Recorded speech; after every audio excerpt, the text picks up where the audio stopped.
Good morning, good afternoon, or good evening, wherever you're joining us from around the world. Welcome to Web3 Warriors, episode 96, featuring Colin Murphy, aka Murph, Director of Events for Decentral Games, and an avid proponent of Web3 and the Metaverse. How's it going, Murph? Thanks for joining.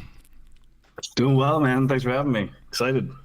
Very excited. Look forward to discussing the Metaverse and specifically your very interesting and innovative platform that you guys have over at Decentral Games, which was one of the first, if not the first, casino that I ever saw in the Metaverse.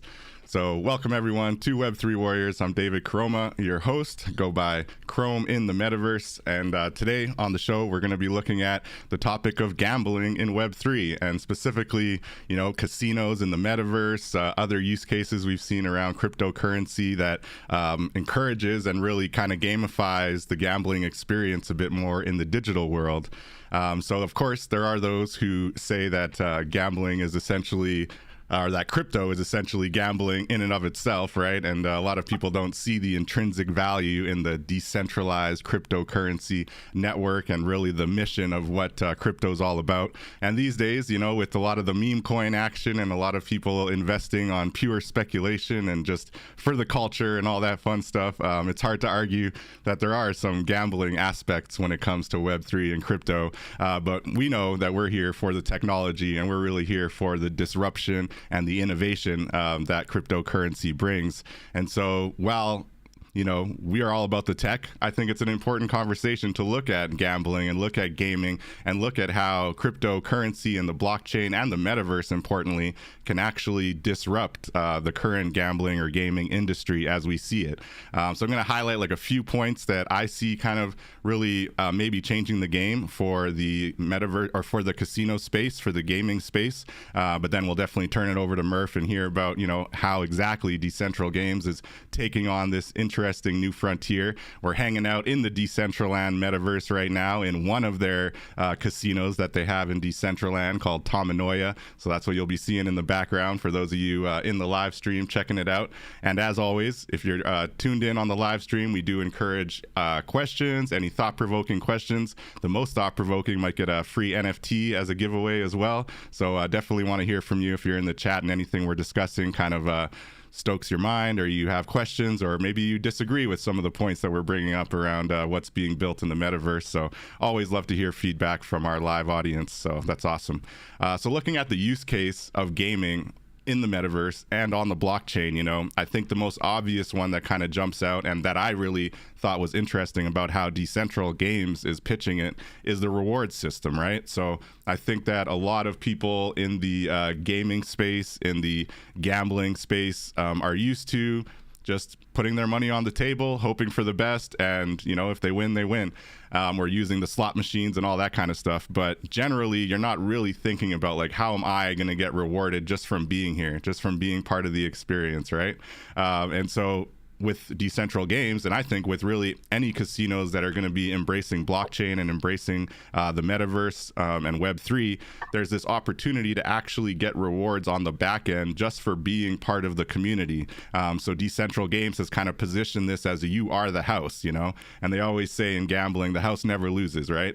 So there's this idea that if you buy in with a certain coin, a utility coin, and you hold that coin for Decentral Games, that you would actually be able to receive payouts on the back end based on how much you've invested in Decentral Games. So you're actually able to benefit from the user experience and from the engagement and basically the overall revenue that the platform is bringing in. So that's one really key kind of way that I think gaming and gambling in Web3 is really going to disrupt the way that things work kind of in the traditional space, right?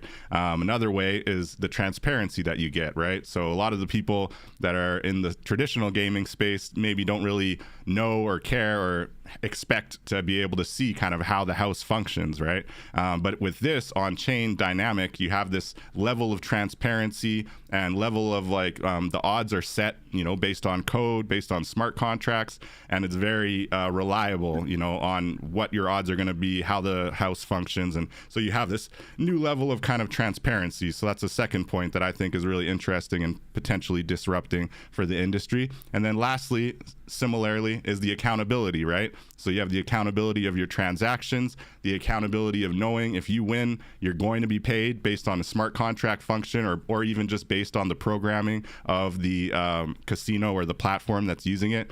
So I know Decentral Games has a mix of on-chain and off-chain data, and it's a really interesting kind of innovative platform that they're building out, and they've even gone through different iterations based on fee structure and what's feasible and what works and what doesn't. So really looking forward to hearing from Murph about kind of that journey and what Decentral Games has done. I believe they've been around for 3 or 4 years now, in the metaverse, through the more difficult times when the metaverse was quiet. People were saying the metaverse is dead, and now here, as things seem to be slowly picking up in the crypto space and slowly in the metaverse space as well. So really eager to have you here, Murph, and eager to have a good conversation about gaming in the metaverse.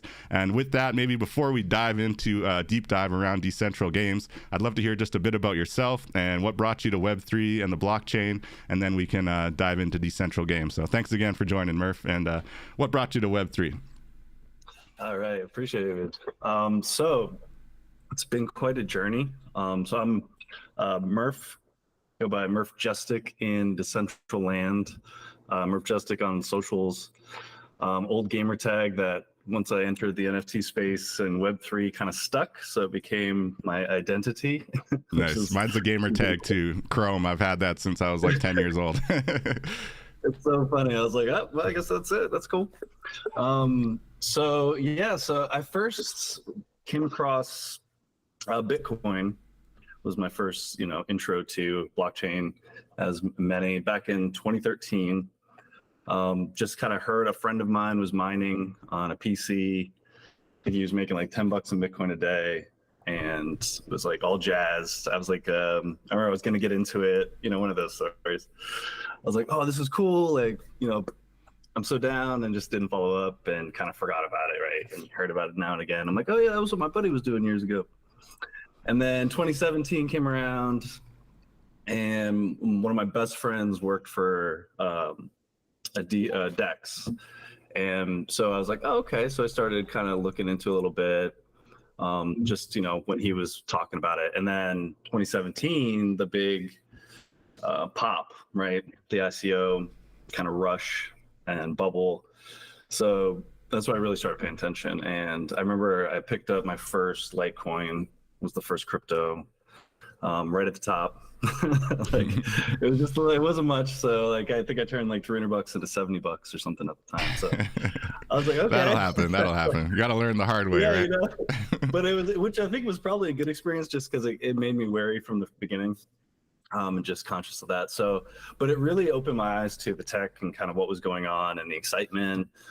So I just started digging in and learning about these little airdrops. I was like trying to pick up like polymath back in the day. I still have some of these tokens that were airdropped that really aren't doing much, but almost like souvenirs, right? Yeah, no doubt. And then I guess I just kept on that journey as like a side hobby. And then later on, I met my ex-wife, and she was doing AML and started looking at managing Bitcoin ATMs. So doing the anti-money laundering for those. So I got involved with her, and we were managing Bitcoin ATM machines around locally. So this is around 2018, 2019, which was really cool. A new experience. Like nobody really knew what the hell we were doing. Like we got some like smoke shops and gas stations to host them for us. So that was a really neat experience. And then wait, so you guys were actually setting up Bitcoin ATMs? Is that what you're saying? Yeah, like cool. Installing them, like convincing people to let us put them in their stores. I think we were paying like $100, $200 a month for these. That's some real like on the ground onboarding, that's about as grassroots as it gets, Because we had to help, and then, then we'd get calls like, because we had to fight scammers, and it just opened my eyes to like this whole new world of, just money, I guess. And actually one of my favorite parts about Web3 and Bitcoin is it really made me take a step back and look at monetary systems in general, and just like fiat. And because I don't know, I guess I was just kind of drinking the juice at the time, like money, it's all right. Yeah, money is money, right? Whatever the government says is money, that's the money. And then like, you're like, oh, the scarcity, and they are printing a lot of it, and I really started kind of paying attention, and it was scary. It was really scary, and I was like, okay, so maybe there's really something about this tech and the scarcity, just the not having people controlling the supplies and things like that. So so NFTs kind of came a little later. So I was already kind of in that mindset, and then Ready Player One came out. Like, I remember seeing that was like 2017, 2018, and I love that movie. Still one of my favorites. And I came across a white paper, and was like, wow, this is like legit. This could be Ready Player One or something like it. It's going in that direction. So I just started paying attention, and then 2019, I got an email from the Decentral Foundation that we could claim our names. So I did that, kind of forgot about it. And then I got an invite to the alpha, which was opened up January 2020. Decentral went live February 2020. So like leading up to that, I started checking out, OpenSea. October, I minted my, or bought whatever it was, crypto kitties, and kind of messing. Those were my first like NFTs. Yeah. I was like breeding them. It was just really weird, like just like this cool kind of thing. And I was like, all right. And then I found wearables, and that was where it kind of clicked for me. And I was like, okay, so like avatar clothing in this new world I'm going to jump into. Cool. So I started just like buying little things and then jumping into Decentral, and it just blew my mind. And it was really rough experience at first. It was you think there's lag and issues with some of the metaverse and Decentral, now like back then it was fresh. I could imagine. But just like meeting all these communities and these new people, and just seeing like the potential of these like immersive world where you own all of your things, and it was just really just intriguing to me. So I just kept showing up and kept hanging out, and started just collecting. I started learning about mana and started using Uniswap, and it just forced me to really learn some of these tools. And so mana, I just want to, for our listeners, mana being the currency that you use within the Decentraland metaverse. So this is an on-chain cryptocurrency that is tied to basically all purchases within Decentraland, right? Including some wearables and stuff you would use for Decentral games, I guess, right?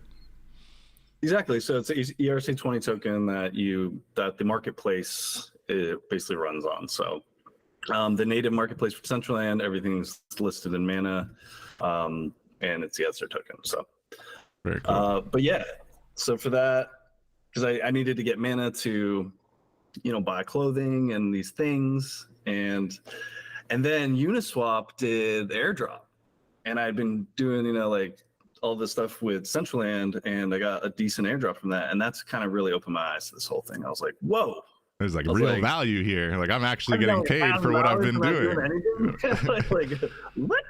Yeah. So man, I missed that Uniswap wave. I basically jumped in January of 2021. So you got a year on me as far as understanding the metaverse and kind of seeing the value and understanding just the concept of what's being built here, with really bringing that real world value into the metaverse through things like mana, through things like being able to buy wearables. And now you're talking about the Uniswap airdrop. So just to take a step back on that, because from what I've heard, and that predates me, like I said, but that was the first really like giving back to the community kind of like random airdrop from a very successful Web3 platform.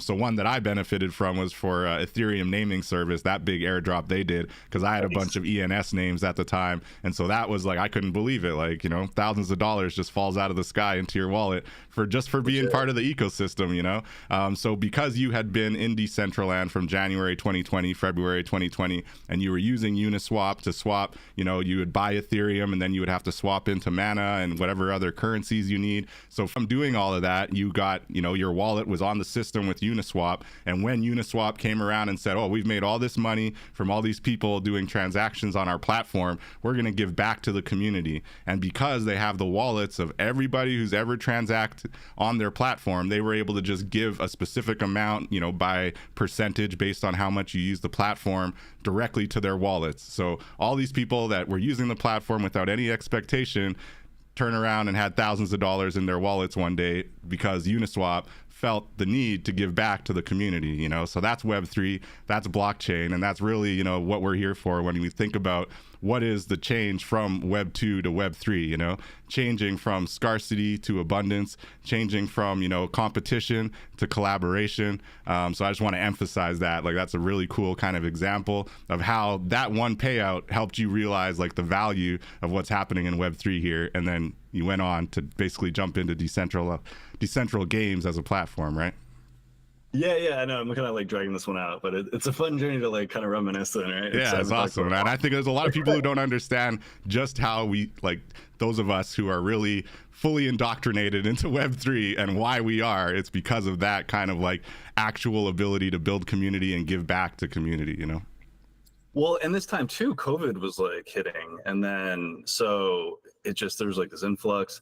And real quick to touch on the Uniswap thing, as you're talking about that, it's really interesting because they were like you said, the first, right? They were introducing a governance token, and to distribute, you know, widely across their users. They, like you said, if you had used your system, your wallet was in there, it was on record, and then you could claim this drop. And it was like life-changing for a lot of people. For me, it was like, at this time it was an escape because, you know, I was going through some personal stuff with, you know, I'm not married now. So it was like a divorce and all that. So it was like, you know, I was making friends there, and then, you know, getting a little bump on the finances. It was like, okay, this is really neat. And that Uniswap drop has really kind of set the precedent for a lot of projects distributing tokens, because it's tough in blockchain if you think about it, right? So this new system, you need people to use it. You know, if people don't use it, it's just going to die. How do you get tokens into people's hands? How do you get into the tokens into people's hands that are going to actually engage with the system? You know, they're not just going to be extraction. They want to bring value. And that was the first kind of attempt at that. And worked pretty well. I mean, Uniswap's jamming. Yeah, it's been pretty successful. Yeah, basically, just let me close up. So so through these communities, and I just found that NFT communities itself is what really kept me. Just all these people, the amazing people I was meeting in Decentraland. I ended up subbing in. There was a Moonshot Cup soccer game. There was like a tournament in Decentraland, all the projects, and basically Decentral Games needed an extra player. I was friends with people on the team, so I subbed in. That was the first time I met all those guys. I just seen them kind of running around. And then, you know, one thing led to another. A month later, I was working just on the side as like community manager. And this was prior to the release of the first casino. So we went live December 2020 with the original DG token, opened up. It was a self-custody crypto casino on Polygon, first of its kind. And that really took off. So I was part-time. And then by February 2021, I left my corporate gig for a larger accounting firm and started doing this full-time. Let's go. And that was years ago, man. And here we are. Feels like a lifetime ago now, right? So Web3, it's like 2-3 years. It feel like 10 years, you know?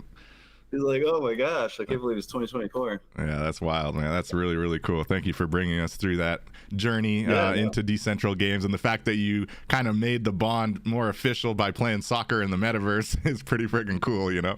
So, yeah. Well, it's just kind of like, these are those things like, just don't turn down opportunities. Like anything that happens, you know, it's like, why not? Like, yeah, and embrace things that you actually are interested in, right? Like, I mean, exactly. I personally jumped from a corporate gig into fintech, and I give blockchain a lot of credit for that personally. So I think that, to your other point that you mentioned about how like just getting into Bitcoin and being understanding of the financial system, understanding, you know, financial technology, how money moves, how money works, why money is being inflated, and how we can hedge against that, all that kind of stuff. Like, I had heard about it. I had like read, you know, Rich Dad, Poor Dad, or, you know, was familiar with the concepts around it, but I hadn't actually like seen a full use case and understood the potential of investing, you know? So really, really cool. And thanks for sharing that. I think there's a lot of value just in that story alone. So switching gears to Decentral Games, we're walking around in this really cool metaverse casino where people seem to be making some money. They're throwing dollars in the air. I don't know. Seems like they're making some gains out here. And I actually saw your character in there. I was just walking around a bit. So we saw your flashy looking character. Can you bring us just a kind of really basic kind of breakdown of the mission and vision of Decentral Games. You've obviously been going since December 2020, so that's pretty amazing. Something's working. It's a very interesting kind of sticky idea for the metaverse as far as a casino. Some people might have certain ethical questions about that, but I do think that to the reasons I mentioned at the intro, there's a lot of good reasons that this type of casino could actually disrupt the traditional gaming space. But I digress. I'm curious about the mission and vision for Decentral Games. Yeah, absolutely. I mean, it's a gaming, and it's for adults, and when it's done responsibly, it can be really positive. So I don't, that's absolutely part of it. So we are the first licensed metaverse casino. Currently, we are located in Decentraland. So our main metaverse immersive casino is on the Decentraland platform. So we are a separate entity than Decentraland. We often get kind of like grouped in. Yeah, I won't lie. I'm definitely guilty of saying Decentraland Games a couple times. All good, man. No, we work real closely with Foundation. That's great relationship, awesome team. And so we are the first, like I said, first metaverse casino. You can jump in with your friends from anywhere in the world using cryptocurrencies. You can play blackjack, poker, and roulette. We have Plinko coming soon, which is going to be lit. I'm super excited about Plinko. So practicing it in the other environments has been super fun. So how does something like a Plinko get randomized though? Like, you think it's just as reliable, like the little digital ball falling down the thing? Yeah, and all the number generators that we use, I mean, they've been audited. We have certificates for them. Nice. So it's all legit. It's tough sometimes. It doesn't always feel. I feel like Pepe's is taking me one for one, but you play long enough, you're on top too. So I dig it. But no, it's all, and that's like you're saying before, just being transparent and operating in a space like Web3. You really have to have your ducks in a row and communicate effectively, be transparent in your operations, just to, because we're community driven. It's a much different setup than like a Vegas casino. We have, like you said, we have a DAO. So if you hold our token, you can vote on different changes in, prize structures and how we do distributions, all types of different, gameplay, what games we're going to introduce, things like that. So it's definitely something that hasn't been done before. And Decentral Games, we're evolving as we're doing this. So, originally we had just the 3D casino. So, and then we introduced Ice Poker, which is a play and earn game where you earn the ice token by completing tasks each day. We're actually sunsetting that with the new revamp of our system, and I can go into that a little bit more. So you basically, Ice Poker, you have premium wearables, you come in and they give you access to this play and earn poker game. So now we have this metaverse casino, and we also have a pocket casino. So we want to expand into mobile gaming as well. So it's pretty cool though, where you can jump in the pocket casino and you still have your DCL character as your profile picture guy. So it looks just like your dude in the metaverse. Nice. And you can play cash games of poker, like right now on bag.win. So we have USDT tables and all different blinds, and it's been a lot of fun. We just introduced, it's a pretty new product, been getting a lot of traction. It's been pretty popular. We will also have, in the near future, you'll be able to play roulette and blackjack on your phone too. So that's going to be pretty cool. Sweet. So that's bag.win, you said? Yep. Yeah, bag.win. If you're interested in the mobile option, you can check that out. And it syncs up with your Decentraland platform user. And it does look like it uses MetaMask still to log in. So it's got a little bit of on-chain connection just from the jump to set up your user. Yep. Very So cool. it's going to, so basically to use any of our products, you go to our site, you deposit into the your casino balance. Pretty smooth process, and right now, so as long as you're in a region that allows for gambling, it's all through IP. So we have to stay within regulations. We're compliant across the board. And so once you deposit your casino balance, it shows up in all of our games. Awesome. And then you play there, and then you can pull out whenever you like. So our first version, everything was on chain, right? So talking about the evolution of everything, right? It was really interesting. So we were on Polygon initially, and it was all self-custody, really cool concept. But Polygon, began to spike, and then that became unreliable. And then we were at a point where whenever there were spikes, like whether the player won or lost, we were still losing money. So it was like, and then, it's part of the journey. So we realized that not everything needs to be on chain. So all of the important transactions, all of the settling, all that's on chain. But the microtransactions is going to be on our servers. Amazing. So I did want to acknowledge the chat, because actually right from the jump, like I was still in my intro and Grayson came in with the question about the on-chain versus off-chain, and I think you just touched on that a little bit. I also want to give a shout out to K-Bot and Sacred Clowns. Brooke in the chat, appreciate you. Brooke saying, sweet Plinko, just take my crypto. She's down. So Grayson, I've kind of touched on what you just mentioned. So he's saying that all of the non-basic versions of gambling sites are a mix of centralized and decentralized experiences. So is there a way to make a fully on-chain, non-centralized kind of gambling site? And I think you just mentioned how basically that was the kind of initial vision of Decentral Games, and they were using Polygon to basically execute transactions, and at first it was very low cost and feasible and still profitable, but eventually, due to congestion, due to the spike in Polygon being a layer 2 on Ethereum, the fees got untenable essentially. And then beyond the fees, I believe there's also actual network latency issues as well, right? As far as making that more streamlined and actually like a good experience for the user. So to Grayson's question, is there a way to make it work, or how is Decentral Games kind of feeling about the on-chain versus off-chain balance there? Yeah, there's also the compliancy considerations as well. So yes.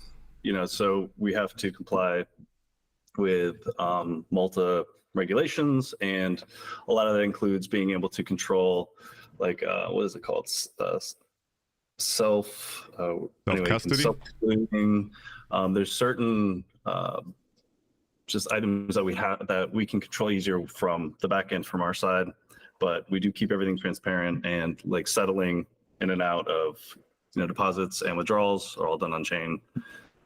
So there's all those records are tracked, all of your hands, any gameplay that you've played, so any blackjack hands, poker, you can go back and look at the history, and that's all part of the compliance.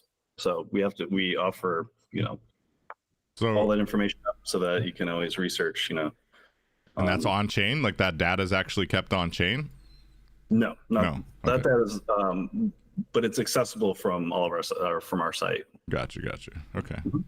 Very cool. And from So basically, to answer the question, there's not a great kind of feasible, both regulatory compliant and kind of user experience and profitability wise, a very feasible kind of on-chain solution. I'm just going to read Grayson's mind and say, maybe a Solana, maybe someone out there with like very minimal transactions could potentially support something like that.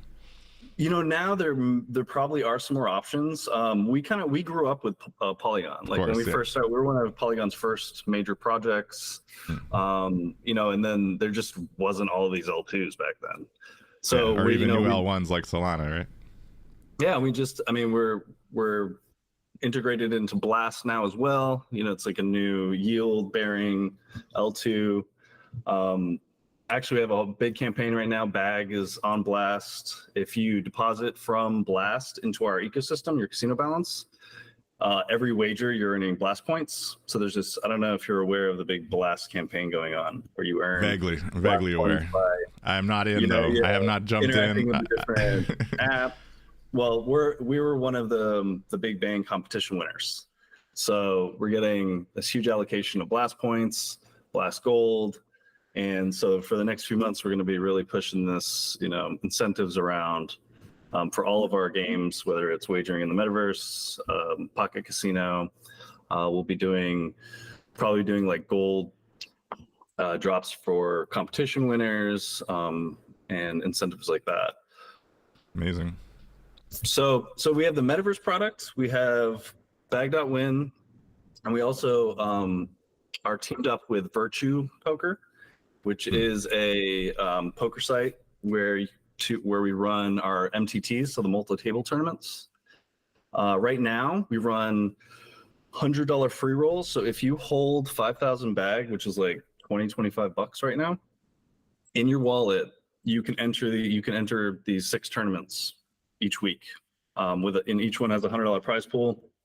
We started those last like a couple weeks ago, and they've been real popular and a lot of fun. So does that mean you need an additional $100 to buy into the tournament, or how does it? No, free roll. Oh, okay. Yep.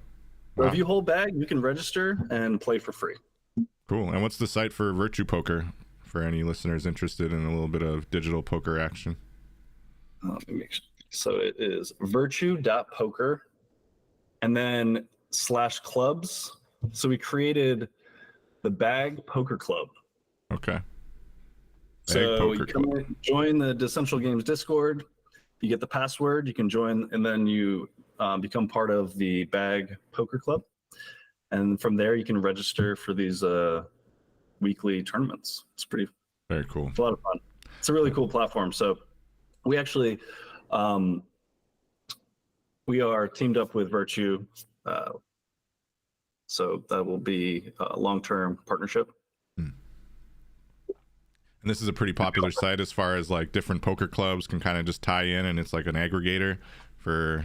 No, it's its own platform, but it was built with Web3 in mind. So Pudgy Penguins hold tournaments there. I believe Neo Tokyo, some other projects where you can do, it's really neat. You can set up, and anybody can go and set up your own tournaments, and you can make it token gated so ours, it actually validates that you have bag on Polygon, Ethereum, or Blast. And if you're holding 5,000, it lets you register. If you don't, then you're denied. But you can hold bag on Ethereum and Polygon too, not just on Blast? Correct. Interesting. So there's LPs on all 3. Interesting. Very cool. So Grayson was mentioning that even Solana is now slowing down because of congestion on their network, so they wouldn't even be necessarily a sure solution. And Brooks saying Polygon rocks because they've been around here and really offering some kind of scalability solutions to the ecosystem for quite a while, right? So looking back in the metaverse here, right, all these people playing at tables, actually there is a token gated aspect to it, right? So the wearables that we mentioned earlier are NFTs, so on-chain NFTs. And I believe, correct me if I'm wrong, Murph, but Decentral Games kind of uses the wearables as a token gating mechanism to be able to actually start gambling and using the tables here. Is that correct? You need to have a Decentral Games kind of wearable in order to actually have full access to the casino? No.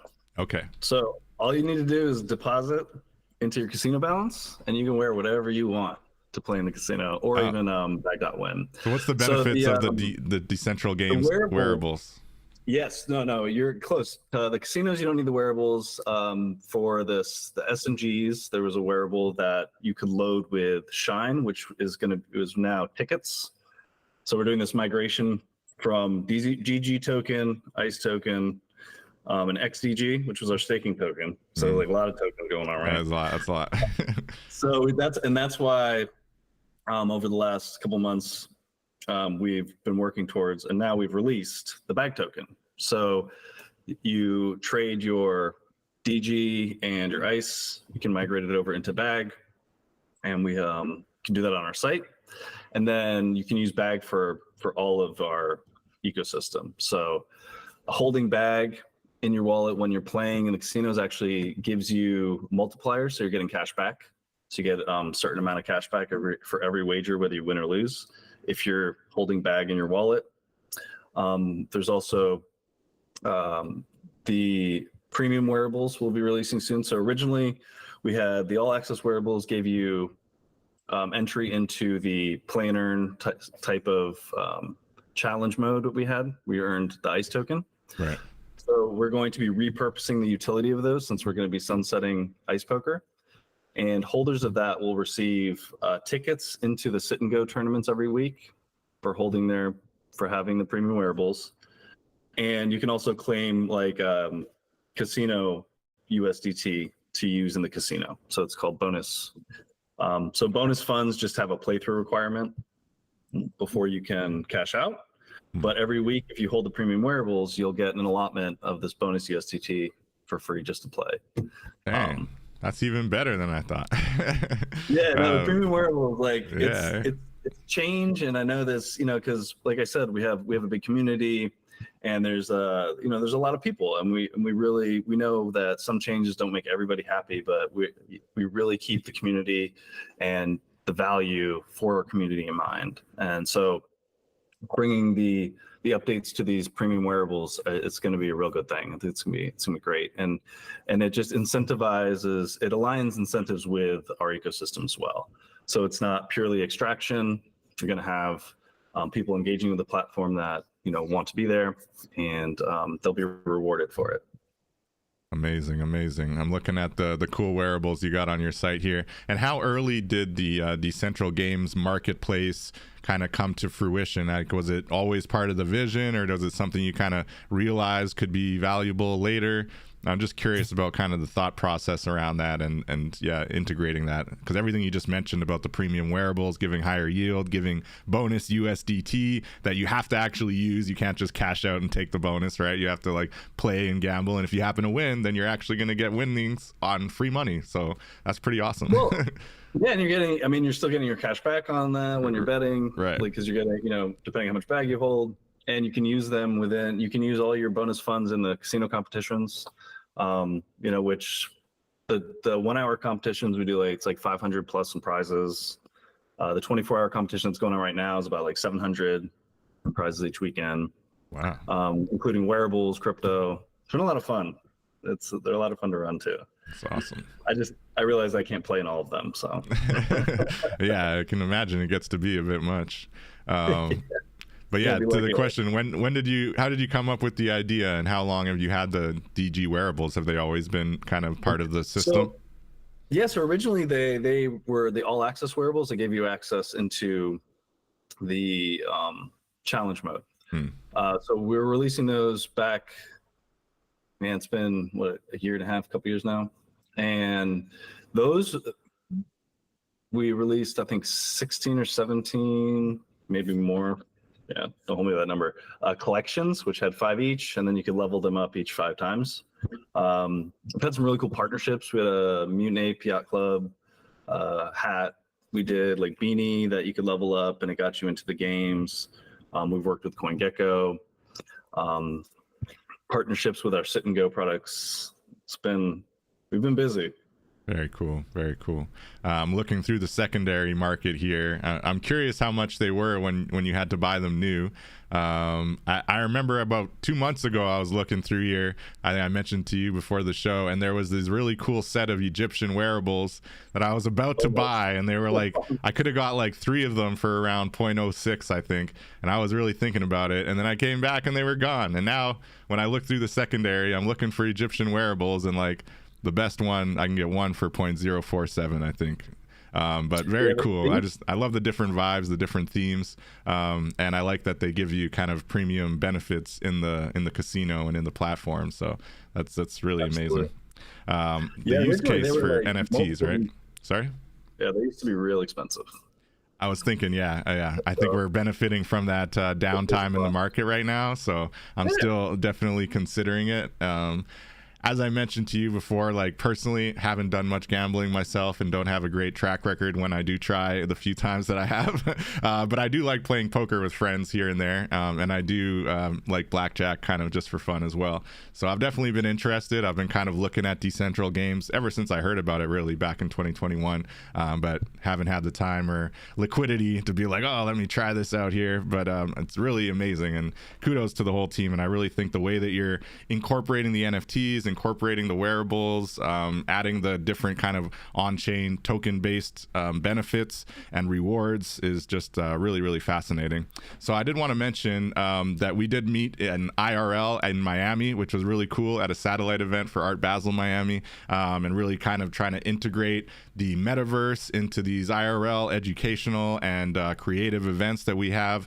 And we're planning to do a similar thing in NFT.NYC on April 3rd. So that's going to be really exciting. But I'm curious, looking at how Decentral Games is a very phygital concept, really, right? Like when you think about casinos, you think about gambling, you can't remove the physical from it, right? You're always going to need someone kind of engaging with it. But how has Decentral Games kind of looked at the IRL side of things? Like, how important is it to make a splash at the NFT.NYCs and other Web3 events that are taking place? And how often do you do that? So how important is it to kind of be outside of the digital world and more in the physical world, reaching out to people and kind of sharing your platform? Yeah, I think it's definitely, there's value in, these IRL events. The networking itself is pretty amazing, and you're getting people's attention, right? It's hard to like grab people's attention virtually all the time. We've been to a lot of conferences in the last year or so. We've really tightened up on the conferences, and we've been heads down building during the bear. Budgets are tighter, right? And we wanted to really make sure that our products were in a place, in the right place for the next bull that we're now starting to see. So last year we pretty limited. I think we did a couple conferences. We were out in Austin for Decentral. We did Rare Evo, and then the year before we did, and we've done NFT NYC a couple times, NFC LA a couple years ago. So yeah, we've definitely been hitting those, and we'll probably ramp that up again here in the, as the bull picks up. And now that we're, in a place that our products are tightened up, they're starting to look really good and getting closer to that vision we have. And the new tokenomics, right? I imagine with the new tokenomics, you want to do a little more promotion around it and get the word out there a bit more. That's where these events might be helpful, right? Absolutely. And part of this like Blast, just bringing in new folks through the whole Blast community, and it's tough in Web3 too, because it's just, there's so much going on, and it's just holding people's attention and awareness. So yeah, you're competing with those meme coins and all the FOMO, Just we offer actual fun, wholesome engagement. You get rewards. There's a real community of people here that are here for the fun, for the gaming, And they're actually, I'd like to call that out a little bit more. Is we're really community focused, and it's been like that since the beginning. Like right now, we have community members that host cash games. We have like 8 or 9 a week now, where we provide a $50 high hand bounty during their cash games. They invite people to come in, and then these ambassadors, we share rake so that that they're getting some kickback for their efforts and really promoting. But they've been fun. It's a more organic way to bring in just the community to come play. We try to offer time slots throughout the day, during the week that fit the global time zones. But yeah, it's cool, man, because the community is really what has set us apart, between participating in all of the voting from what's going to happen next to just being in, playing every day and coming to all of our events. Yeah, no, that's really fascinating. And I think it's interesting because you're director of events, right? And I think that there's obviously probably a lot of events taking place in the metaverse, in the digital space. Like what you were just mentioning is essentially a metaverse event.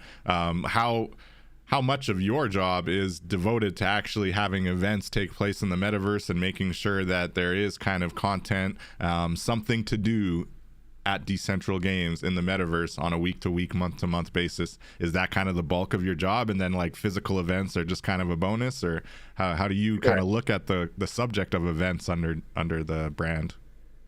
Yeah, so my main focus is the metaverse events, the IRL events as well when those opportunities arise.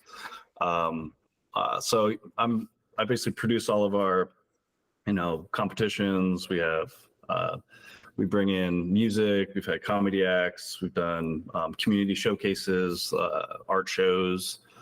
I looked. I've almost created 1,500 to 2,000 POAPs in the last few years just for our events. So yeah, POAP has an airdrop for you. Yeah, man, if POAP does an airdrop, we'll be killing it. Nice, man. That's amazing. So it's been really cool to be able to kind of bring these new experiences, and it's definitely something that sets us apart from other online poker experience, not poker, but just gaming experiences like that.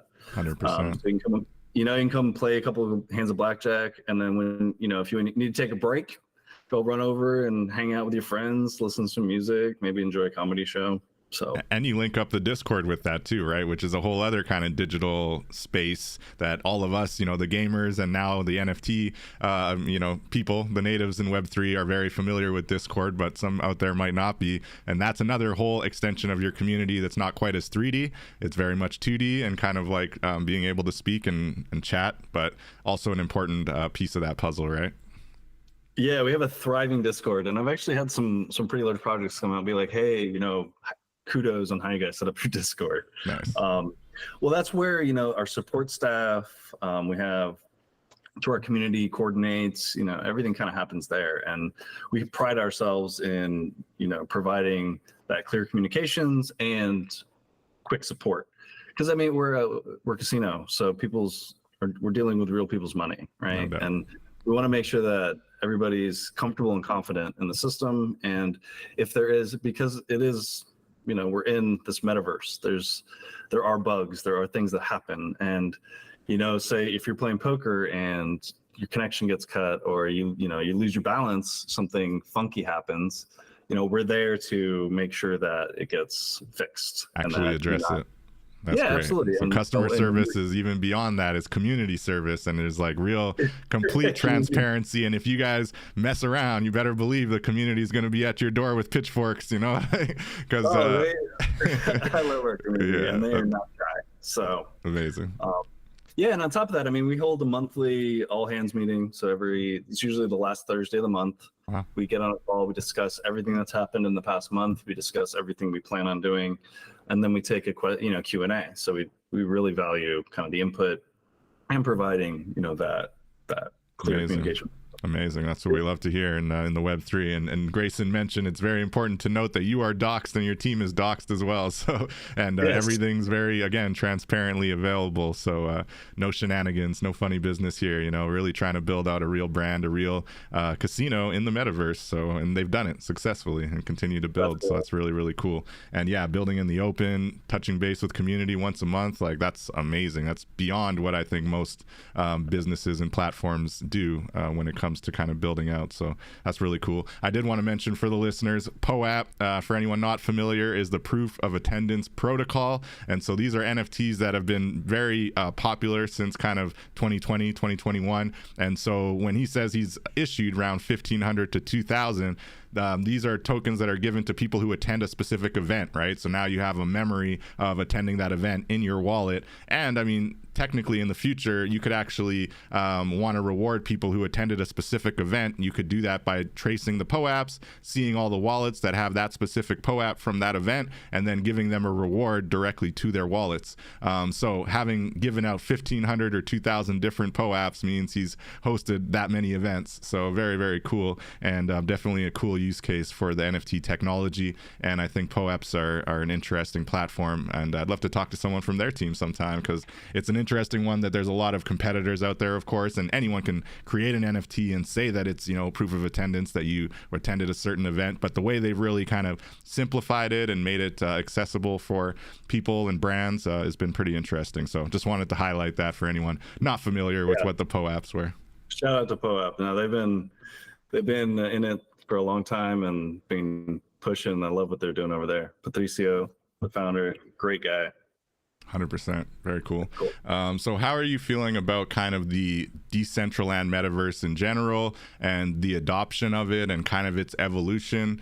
I think that metaverse is one area when you look at kind of the exponential growth expectations, when it's at crypto, when it's at some of these other, when it's NFTs even, it's been a pretty steady incline. Now, obviously, we know NFTs fell off a little bit of a cliff, but if you include all of it, Solana, Bitcoin, ordinals, like it's still been kind of growing and continuing to have excitement around it. Metaverse, a little bit less so, right? There was definitely a huge peak of expectations 2021 into early 2022, and it did seem to kind of fall off a cliff, and I don't know that we've got even close to kind of those levels of excitement. So specific to Decentraland first, and then maybe we can look at the broader metaverse conversation. But how do you feel about Decentraland and kind of where it's at now, its evolution into the future? What are you thinking? Yeah, so I mean, like I've said earlier, I've been in Decentraland, resident, or it's been involved since very early, since the beginning, and watching it grow. I think that there's still a lot of potential. There's still performance issues. There's still some things that need to be addressed and are in the midst of being worked, from what I understand. It's interesting to watch a platform like this that has a decentralized organization running it, and it's just this new approach to a gaming platform, basically, that's never been done. And then the individual ownership has been really interesting to see, through governance, and then also just what people are doing with this land and items that they own. I love Decentral. I'm a big fan. The team has been working really hard on addressing some of these issues we run. I think games take time to build, and tech takes time to really evolve and get to a place that's going to be efficient and effective enough for onboarding of the masses. I think we still have some tech issues with onboarding, with performance, just the hardware requirements, and some of that with Decentraland is still a little tough on some users. The client helps out a lot. I don't know, it's hard for me to get out of the habit of using browser.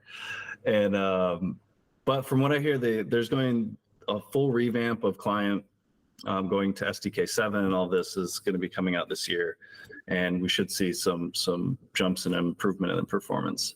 But I'm still bullish on Decentraland. I love the communities. I really love the platform. We've been there, we've grown up with them, so no doubt. We're still building.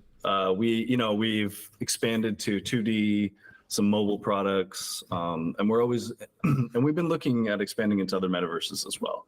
It's just Decentraland is one of the only metaverses where we can build it. It supports the type of coding on the back end and functionality there that our games require. Yeah, and I think speak to that functionality a little bit, right? Because when I look at something like this, personally, I'm a fan of voxels, specifically for the accessibility argument and the fact that someone can just like bring it up on their phone and jump in. But to your point about functionality and what you can actually program into it, it's a lot more limited, right? And so being able to kind of, walk up to a poker table, click on the poker table, make your selection, see certain graphic animations that show you actually playing the game, and then having the payout and kind of cool graphics result from when you win a game. Those kind of just like really, they seem basic, but that's not easy to do. And I don't even think it's possible to do right now in voxels. So I think that's part of the limitations, right? So where do you see a voxel or a metaverse that can actually accommodate kind of those programmability functions? Maybe a sandbox, maybe something. Is there a specific ones that you're really, on the ground exploring and kind of trying to build out? Yeah, and we've looked, we looked at sandbox, some of the other ones, and they don't support so what we need for that. Wow. We've always, we've thought about other side, maybe potential, some of these other upcoming ones, but as of right now, there just isn't another platform we can use to support what we're trying to do. And so how does it work with like the SDK and the way that Decentraland builds out? So to Voxel's credit, I think there's a little bit more like wide open process for creating assets and then bringing them into that metaverse, right? Whereas with Decentraland, from what I gather, I haven't actually done it myself yet, but you have to create the assets to be very conforming to the Decentraland kind of standards, and then if you don't own a plot, you have to connect with somebody who owns a plot to basically get the access to actually publish a wearable and be approved for that. And even at that stage, there is a kind of submission process to get approved and then have it go into the Decentraland marketplace, where the wearable or whatever kind of digital asset can actually be purchased or attained. Are you able to just walk us through that process a little bit, and how, you know, easy or difficult it's been for you to, or for your team to kind of build out those wearables and to actually, you know, go through that process? Yeah, so I don't directly work with that. That's our man Souse. He's he's our wearable guru. Nice. Yeah, it's actually, you don't have to own land to submit wearables and, you know, to create new collections. Okay. But they do go through a committee. You know, you submit your designs. They check the designs to make sure that, you know, for clipping, different technical issues that may be found for Decentraland, as well as they confirm that, you know, you own the IP for whatever you're creating. So they're not going to let someone just come in and make, like, you know, Coca-Cola shoes or hat, you know, things like that. So that, yeah, it's a little bit of a, you know, controls on quality that come in. But it's not a difficult process, and, you know, I feel like the prices are pretty reasonable. Since we've done so many, I mean, it was basically, you know, we have our like factory line, right? Once you start the process and you've got it kind of ironed out, it's pretty straightforward. Yeah, we know what the requirements are. Like, our modelers, you know, they're amazing, amazingly skilled, and you know, after a while, you know what needs to be done, and they know what to expect. So it comes, and everything we've put out has been super high quality when it comes to design and just like look and feel and as a product. And then as changes are made, you have to go back sometimes and make updates. Like, they introduced hand slots. You had to go back and like take off the hands and everything, stuff like that. Right. Did I hear there's been some kind of bigger change as well now with some of the formatting, and it needs to be updated? Well, going to SDK 6 to SDK 7, there's like this. And again, I'm more friend of the house. Yeah, I hear you. Don't have to go too in depth. I understand enough to like get myself in trouble, and then, you know, talk about it enough for people to ask me questions I don't know how to answer. Right.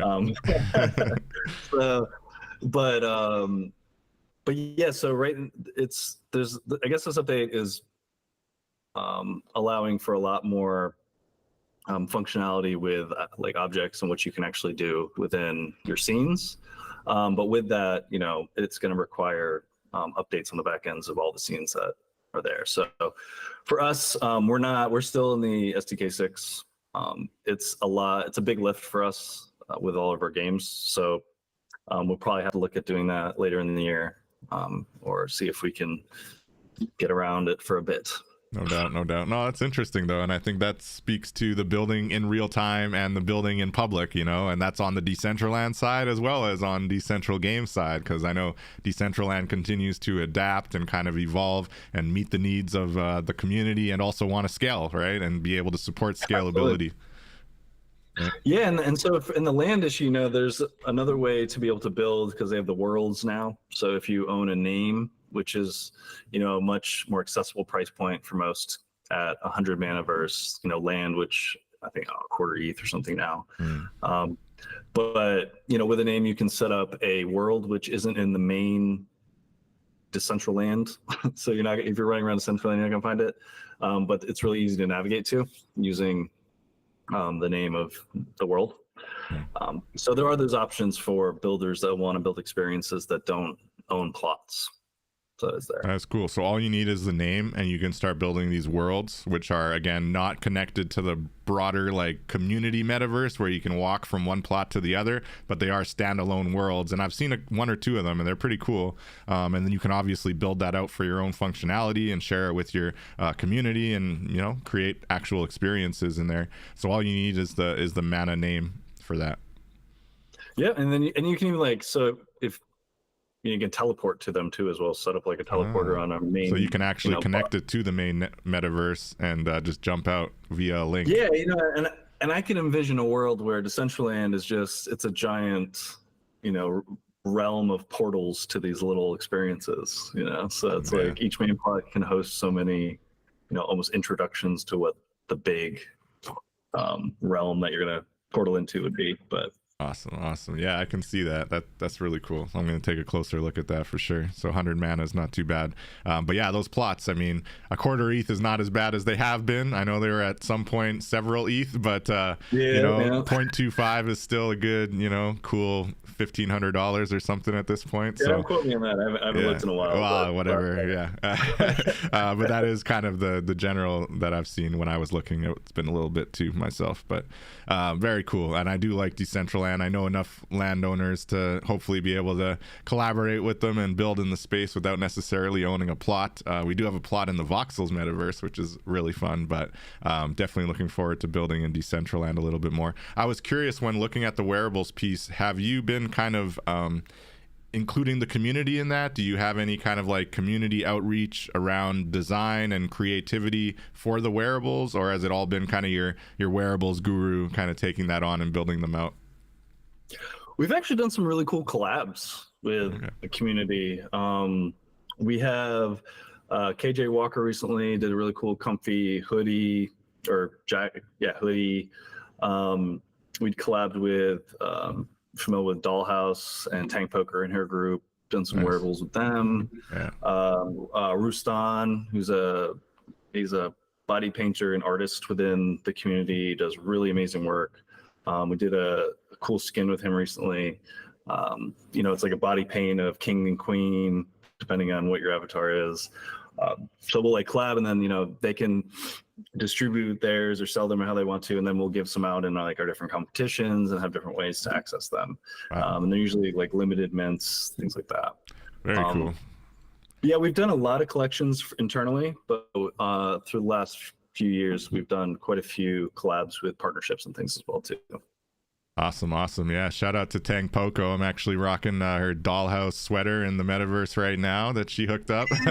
She's been on the show, and definitely the Dollhouse brand is very cool, and I love that they're so active in the metaverse. I actually saw it was last week or 2 weeks ago. They had jumped into the Sandbox metaverse, and they were she was bringing her community in there, and they were experiencing that, which was cool to see. I love to see the cross metaverse kind of experiences, and I do hope that Sandbox becomes more popular and works out the way their kind of vision and white paper kind of said that they would be evolving. They've gone a much more kind of corporate route, and they've definitely courted a lot of like celebrities. They got Snoop Dogg in there and a few others, but they haven't been as open and available, and I'm wondering if part of it is just not wanting to fail to meet expectations, so they've just been like slow walking it, but I hope to see it kind of grow into more, because I do think they're another one that's really kind of exciting and very on chain, right? All the assets are on chain. You buy the land on chain, just like Decentraland or Voxels, and even the wearables and the different avatars are kind of on chain.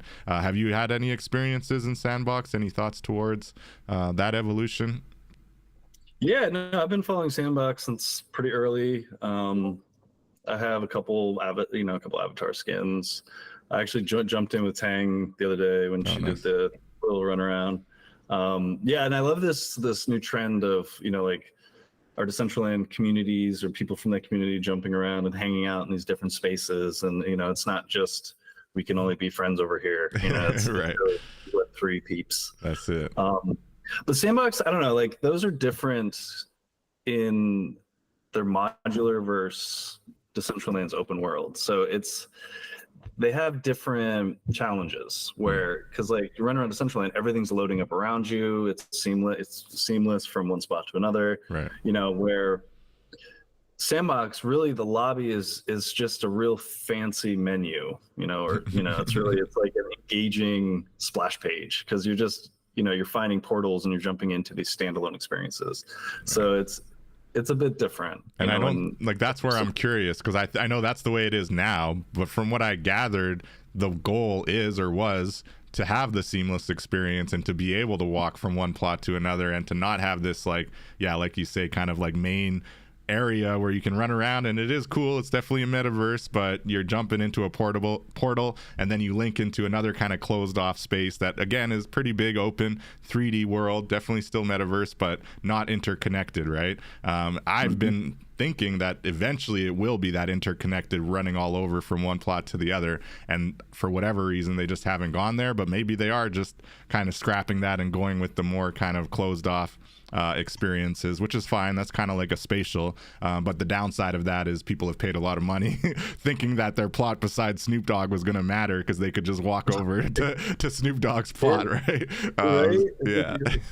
I'd be able to spy on Snoop Dogg, sorry. Yeah, no, you're not finding him. You're just walking to the edge of your plot, and then you got to find a portal, and if you don't have the right avatar, Snoop ain't letting you in. So no, it's really cool. I hope to see it grow and expand into more and become that open world that you're mentioning. So that's where I'm a little fuzzy on it still, but I love the look of it. I love the vision, so we'll see where it goes. Thank you so much for this. I don't know if we have any other questions from the chat. We're going to be winding down here. Appreciate you, Brooke really appreciated the questions around your wearables. He said it's a great interview and she's great to be able to catch it, so appreciate you, Brooke. I'm glad you found some value here.